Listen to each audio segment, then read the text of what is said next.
2 days into the search, the Lane case stopped being a missing adult story and became something colder because police now had two timelines running at once.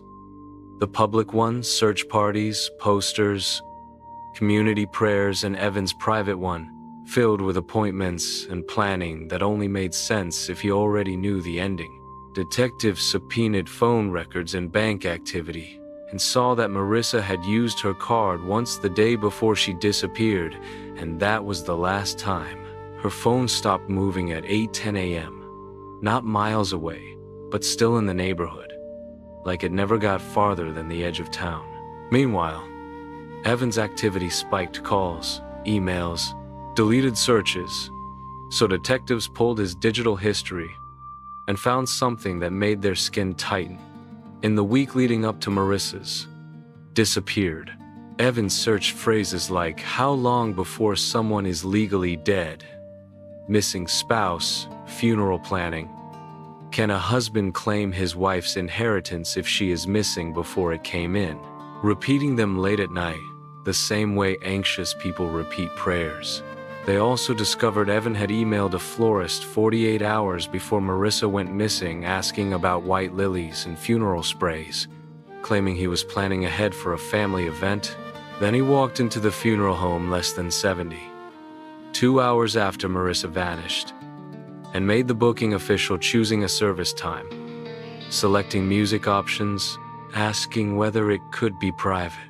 When detectives confronted him, Evan didn't rage. He performed grief like a professional, saying things like, "I'm trying to be prepared, and I just want to honor her." But the detective asked a simple question: "Prepared for what?" Evan stared and said, "For the worst." That's when the detective slid the receipts across the table.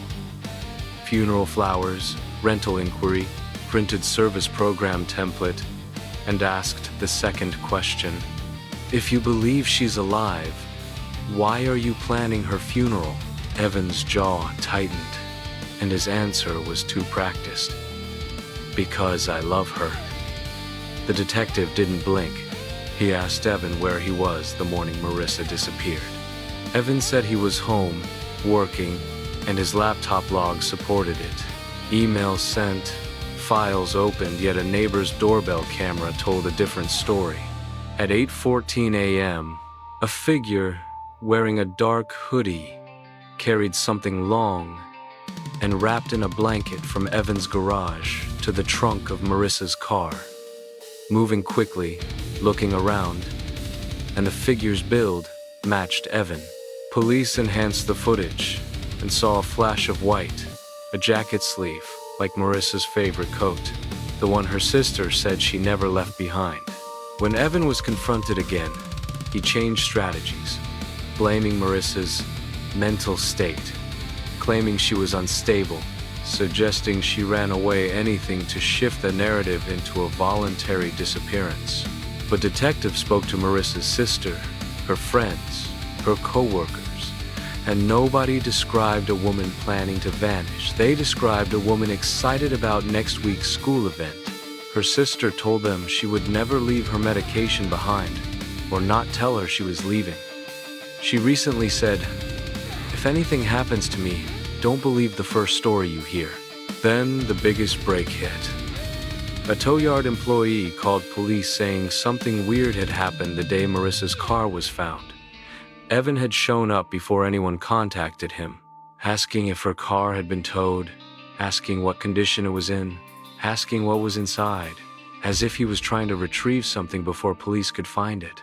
The detective wrote a single sentence in his notes: "He keeps arriving before he should know." And that night, police searched Evan's garage again and found a patch of freshly cleaned concrete near the back wall, still damp around the edges, smelling like bleach. Under a shelf, barely visible, they found a tiny charm from Marissa's keychain, snapped clean in half. Because when forensics tested that clean spot, they found traces that weren't bleach, they were blood.